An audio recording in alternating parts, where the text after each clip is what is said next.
My topic is tissue versus liquid biopsy in HCC, and this I will be covering under these headings: challenges in HCC diagnosis and management, which we face today, then specific indications of tumor tissue biopsy, which are still there, we need to know that, and then we will move on. So what are the limitations of tissue biopsies? That we are talking about alternate modalities like liquid biopsy. What are the clinical applications of liquid biopsies? The limitations in general, and then we will be talking about specific analytes, their uses and limitations. I will be giving brief idea about analytes, the technologies which are being used, or the areas where different studies in research settings are there. This is just to give you an idea, so what all a liquid biopsy can do, and it will give us an idea where the limitations lie, and then I will summarize it. So there are issues with early HCC detection, despite having imaging and serum AFP and other things. Only 20 to 30% of patients qualify for potentially curative treatments. So most of the cases, they are diagnosed at advanced stages, and they are associated with poor clinical outcomes. And even in these patients, 60 to 70% of them, they have tumor recurrence or distant metastasis within 5 years of treatment. So where we are lacking is we don't have accurate stratification of patients of HCC for targeted therapies. When we compare it to be it colon, breast, lung, that is because there is absence, or there is in last few years it had been there, but there is absence of robust predictive and prognostic biomarkers, which will help us to provide molecular insights which can be used for targeted therapies, to have new targeted therapies, to know how tumor evolves, and to screen these cases, to know about response or resistance to those treatments. And how can we have that? It is possible with tumor tissue biopsy or liquid biopsy. So before moving on to liquid biopsy, a few things about HCC tumor biopsy. There are a few occasions or situations where still it is not replaceable. If a lesion is between 1 to 2 centimeter, indeterminate on dynamic contrast enhanced CT or MRI, if it's a non-cirrhotic liver setting, if we are suspecting intrahepatic cholangiocarcinoma or mixed hepatocholangio or secondary malignancies where IHC markers help to know what the primary can be, then evaluation of non-tumoral liver, so fibrotic background, what's happening, steatosis, necrosis, all these things which provide insight into HCC prognosis, even knowing about the microenvironment. Apart from that, which has been realized in recent times, there are other things which are very important, or where tissue biopsy can have very important role. So looking at biopsy, say for example, if it is CTNNB mutated, what we are getting, versus TP53. Now we know it's a low proliferative versus high proliferative. It's a good prognosis versus bad prognosis, and they are associated with their own these epigenetic changes. So these tissue biopsies can serve as surrogate markers when we don't have other alternatives. In expanding our understanding of cancer biology, again, and identifying novel biomarkers to guide us to personalized targeted therapies, what we need is tissue-based biomarkers are needed, and we can get that help from biopsies. Even when all these preclinical testing for targeted therapies are going on, so they need to be tested in retrospective cohorts before being used into prospective randomized costly trials. And these tissue biopsies in recent times, integration of this data of genomic, transcriptomic with digital AI or spatial transcriptomics, so it's becoming more meaningful. So even the clinical trial, it is recommended that biopsy frequency should be escalated at least in clinical trial frameworks. I will be talking about limitations because that is why we are needing liquid biopsy. Will not touch these areas of usual complications and needle track seeding. What is important here is invasiveness and non-representativeness. Now, it's an invasive procedure, so it's not possible to monitor dynamic tumor progression. It's not possible to have serial monitoring or real-time assessment of tumor. It can be one time, and that too with very specific indications that are there for the biopsy. The other is it's a small tissue which we are getting. So there would be two things. One is sampling bias and the other is tumor heterogeneity. So the tissue what we are getting, so there are checkmate studies. There are two different studies. So irrespective of whether PD-L1 expression was there in biopsy or not, the response was not affected. So what we are interpreting or what we are talking about, even in targeted therapies, whether patient will respond to this therapy or not, we are talking about just a small sample because these tumors are very heterogeneous. Even in a single tumor, there can be areas which will be showing steatohepatic, other areas having clear cell, or there is a lot of variation which is spatial. I will be talking about this heterogeneity more. And then they are temporal. And because of this reason, because this limited tissue sample, it doesn't provide us comprehensive tumor biology. So it doesn't provide us complete understanding of the tumor on the day of biopsy or how it will evolve or to compare it with future biopsies. So as I mentioned, heterogeneity can be spatial or temporal. Spatial, I already told you. Temporal is, so initial biopsy, then what we get in metastasis. Not just the phenotype, it's the genotype also which can change. There can be a lot of reasons. Say, for example, there were 3 clones or 3 subpopulations which tried to metastasize, and because of immune attack, stress, other factors, apoptosis, whatever is happening, it is like survival of the fittest, just one clone moves ahead.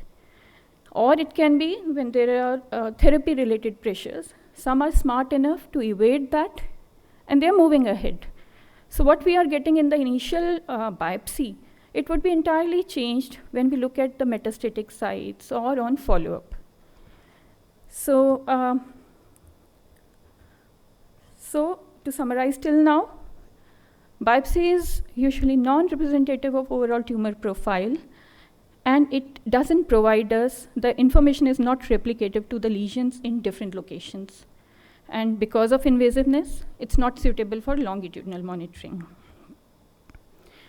So the option we have, it's a liquid biopsy. It's called biopsy because we are expecting to function it like biopsy or tissue. That's the only relation of histopathology with the liquid biopsy. So all the expectations from biopsy, we are now trying to fulfill through liquid biopsy. It's like floating cells, which will provide us same information, but we want it. So it can be in the form of, it can be the entire tumor cells, which dislodge or they get removed from their clusters in solid HCC tumors. They breach basement membrane of vessels. They get into circulation. So not just circulation, then they move to other biological fluids. And there we can detect these cells. So these are circulating tumor cells. Or this cannot be just total cell or subcellular structures. It can be just a part of it. And that is these all nucleic acids like RNA, DNA. It can be just protein, lipid, carbohydrates. So all these fragments. And what we call them is circulating tumor DNA, circulating tumor RNAs. More studied are circulating tumor DNA. So I will be talking more about that. For RNAs, microRNAs are important as compared to messenger, which are unstable. So I will be just talking about a prototype. I am taking CTCs, I am taking ctDNA. And the third is extracellular vesicles. Now there are like balls, which are lipid bilayer. So obviously they are very resistant. They are better in the way that their detection or even in this process, pre-analytic steps, they are not as fragile or easy to detect as compared to rest of these. So these are extracellular vesicles I will be talking. And in this presentation, I will be, or most of the studies are on blood. So we'll be talking about that only. So now what can be the clinical applications of liquid biopsy? This is what the literature is telling. So it can be surveillance. So it can be complementary to imaging and AFP. initial cancer diagnosis when biopsy is not feasible, early stage HCC. So it's either surgery has been done, transplantation is, or loco-regional therapies are there. So before and after, people have tried to look into CTC, ctDNA, and then to predict prognosis, to predict the need for adjuvant therapy, and this way they detect, this is MRD, that is minimal residual disease, or it is also called molecular residual disease. So that way, personalization of adjuvant additive therapy is possible based on this MRD. In advanced HCC, where options are mainly of systemic therapies, again, prognostication is important. So about survival, recurrence, metastasis, and whatever therapies are there, whether patient will respond or be resistant. So there is a dynamic monitoring, serial monitoring is possible. Also, some patients respond, but some become resistant. With serial monitoring, it would be possible to know what are the genetic epigenetic changes happening, which is making it resistant. So that will give us insight into developing targeted therapies for future, better therapies. So as I mentioned, it would be circulating tumor cells. So mainly they are enumerated, or number is counted, their presence is noted. But with refinement, even DNA sequencing, RNA sequencing is being done. In plasma, circulating tumor DNA, mutational profiles and methylation profiles. Most of the studies in recent times are in methylation profiling, which is more specific, easy to do comparative to mutational, provides better information for early HCC. Apart from that, it can be CNVs, SNVs, so there are studies, and it's NGS based, then digital PCR, now digital droplet PCR, and there are a lot of other techniques. I'm talking about techniques because I will be just touching few of them to show the limitations of each and every type. Then exosomes. So exosomes have cargoes. They have these nucleic acids in them. They are like regulatory. They will make other cells, they increase their potential to metastasize further, or drug resistance. So that is through, so there can be DNA cargoes, RNA cargoes, protein, and based on that, DNA sequencing, RNA sequencing, proteomics. This is done, and by complex bioinformatics, information, results are released. Now, what are the issues? I'm talking about general issues here.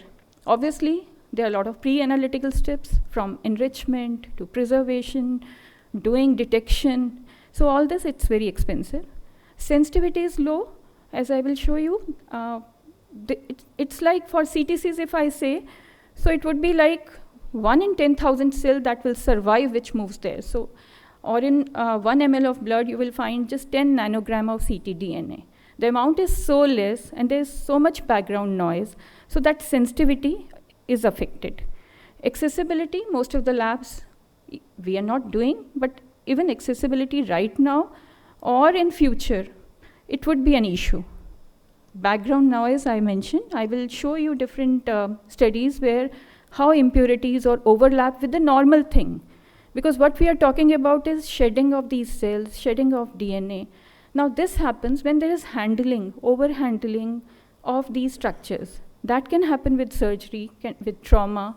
It can be anything, even exercise. So there's a lot of shedding, and there's just a very small component that is actually tumor.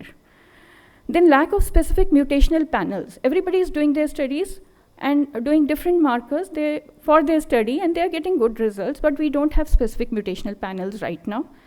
Also, all these studies are there, but we don't have large-scale validation studies. So the only FDA-approved system is cell search system for CTCs. Now, lack of standardization in protocols for sample preservation, enrichment, that is isolation, detection protocols.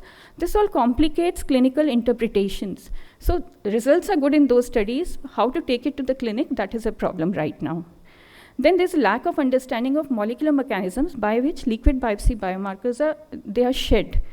Now this hinders clear interpretation of changes during dynamic monitoring, and it impedes clinical applications. So in response to therapy, for example, the number is increasing. Is it the true thing, or is it because of death? So how it is happening, which is actually the true representation, which cells are, or DNA is the true representation of actually resistance or response. Without knowing underlying mechanisms, it would be difficult. But with these limitations, what we can see is from the studies and otherwise, there are a lot of advantages of liquid biopsy. It's a minimally invasive. For lesions less than 1 centimeter, doubtful lesions, it's very good.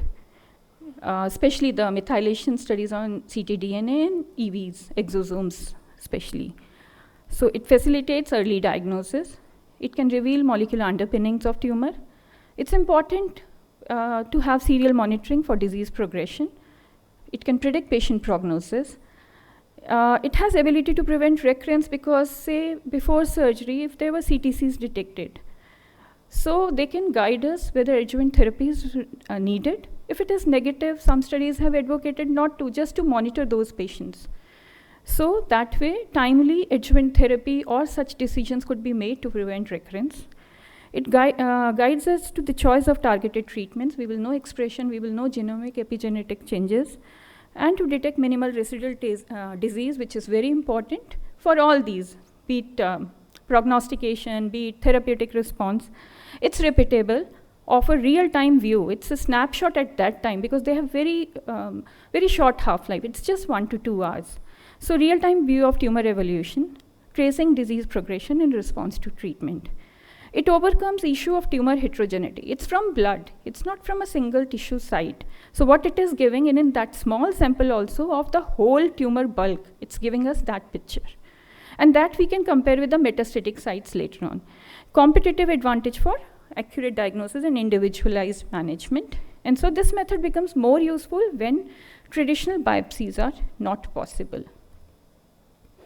This is to summarize this part. So in cirrhosis for surveillance, so what we can see is early detection, methylation and exosomes more helpful.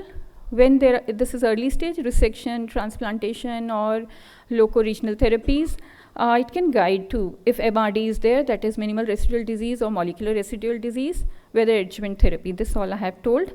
And so with treatment, so treatment selection, response monitoring to predict prognosis, this is important.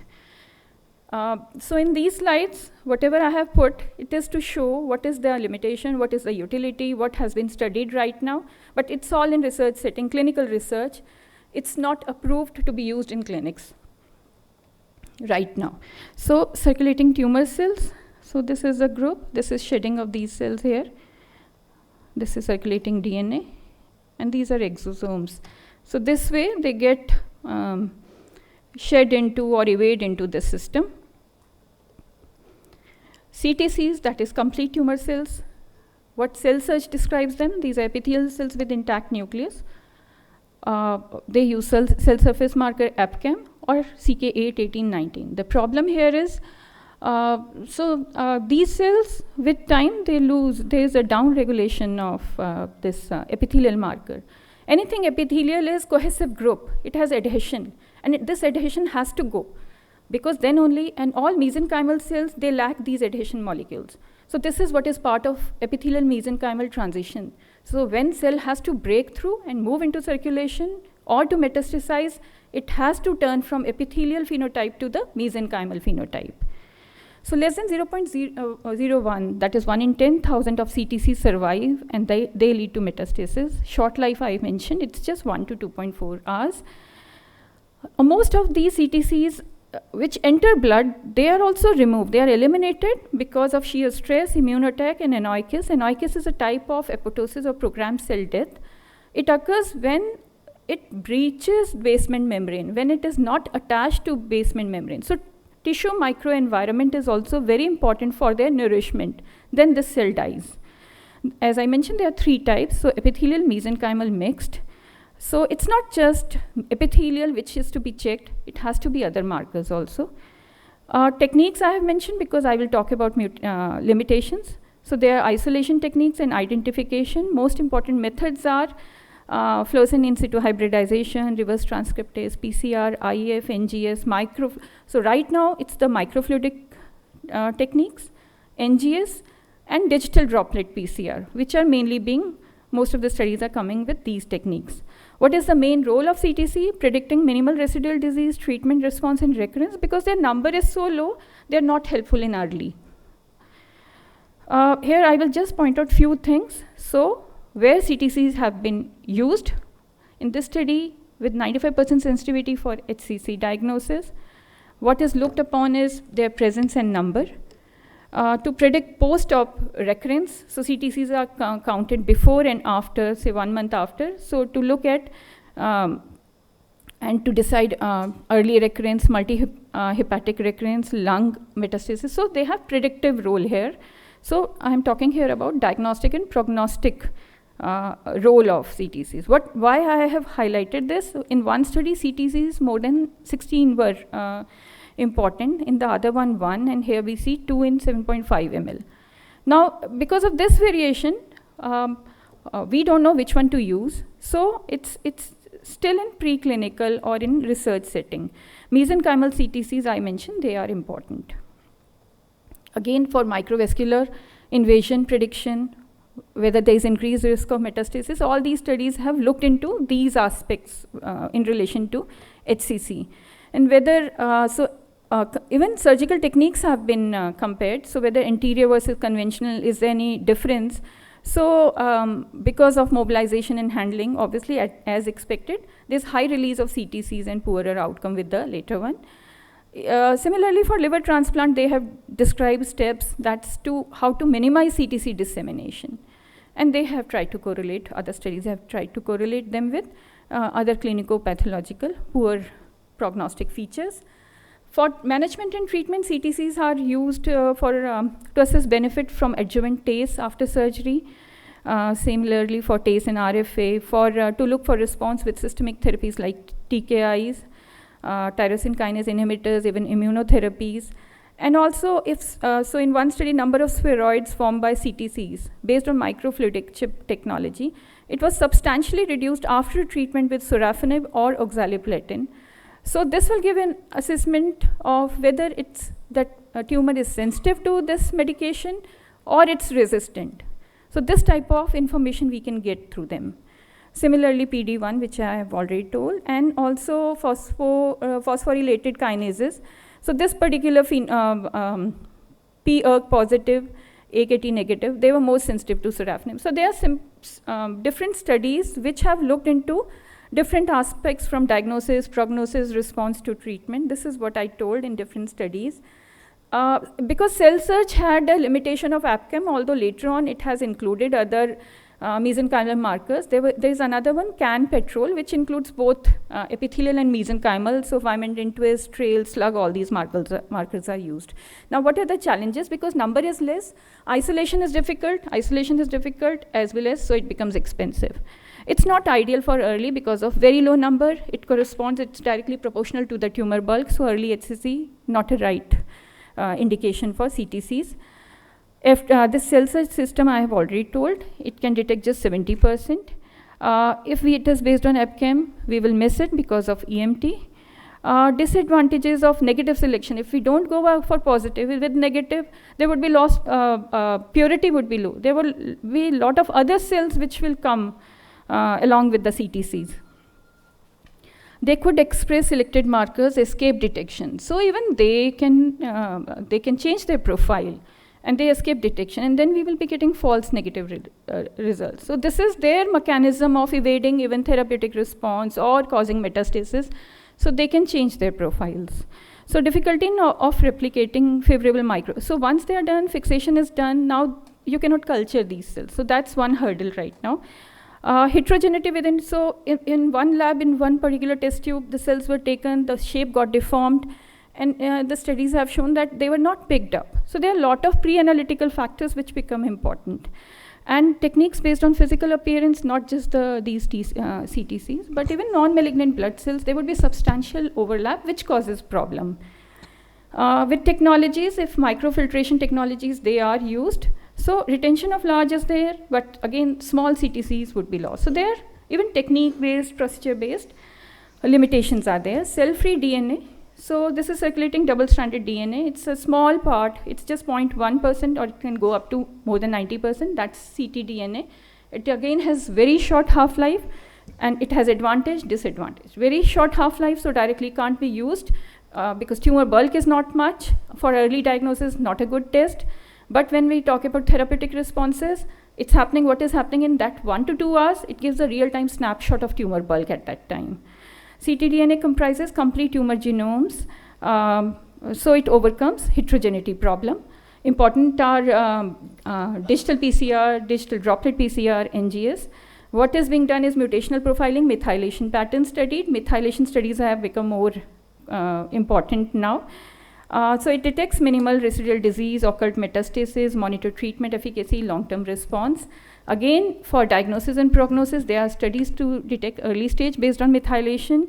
Fragmentomes are entire map of cfDNA, cell-free DNA. So these are all for early diagnosis and to differentiate it from non-HCC. Then for prognosis, the common combination of TERT promoter, TP53, CTNNB mutations, they have been found in different studies to be associated with shorter recurrence-free survival after liver resection. Then methylated CEP9. CEP9 is something tumor suppressor. So it's methylated form. It has been found to be correlated. And this CEP9 methylation, this is being studied Archana, for monitoring these patients. Can you summarize, Archana? Yes, sir. I'm sorry. Okay. So just one for cons of this thing. Early detection not possible because of low mutant allele fraction, and its profiling is complicated and costly. And detection methods have to be very sensitive for this. There's a lot of impurities, ctDNA from phagocytes. So I will, detection, I will just move on to EVs, just 2 slides. These are lipid bilayer nanovesicles. They are hard, enzymatic degradation is not there. So exosomes, microvesicles, apoptotic vesicles. These are cargoes which have genomic and transcriptomic states. They are important because they affect others. So they are carriers of genes and drugs in tumor signaling and early tumor molecular markers. So this so they affect drug resistance, tumor angiogenesis, metastasis. They can classify HCC, they can detect early stage HCC. MicroRNAs are specifically very important to differentiate early stage from cirrhosis. They have been used for to assess tumor recurrence after, and also to assess tumor microenvironment. So impurity is one, then their rupture, loss, destruction with different techniques like filtration, centrifugation, that is the problem. So I will just move on to last 2 slides. So what are the benefits or advantages of biopsy? Accuracy, access to spatial information, we know the spatial context. We can assess stage and invasiveness, and comprehensive, and it's more reproducible. You can look back, anybody will look back and will get the same results. Cons are it's invasive and heterogeneity, which is more important here, what we are talking about. For liquid biopsy, being non-invasive, we get idea of tumor heterogeneity, real-time monitoring, serial testing, that is possible. But right now, there's a lot of variability across these platforms, and spatial information we are not getting. It's not yet in clinics. There are a lot of procedural problems or limitations. So all in all, as it becomes better, with the better techniques like digital droplet PCR, then microfluidics, then methylation studies, exosomes. So what we expect is their role in early cancer detection in asymptomatic patients.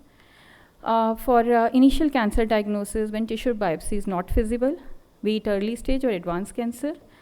In early stage cancers, where surgeries are being done is for prognostication, molecular relapse monitoring, adjuvant, additive therapy, and for advanced cancers, again for prognostication, monitoring response to therapies, detecting resistance mechanisms, and assessing tumor heterogeneity.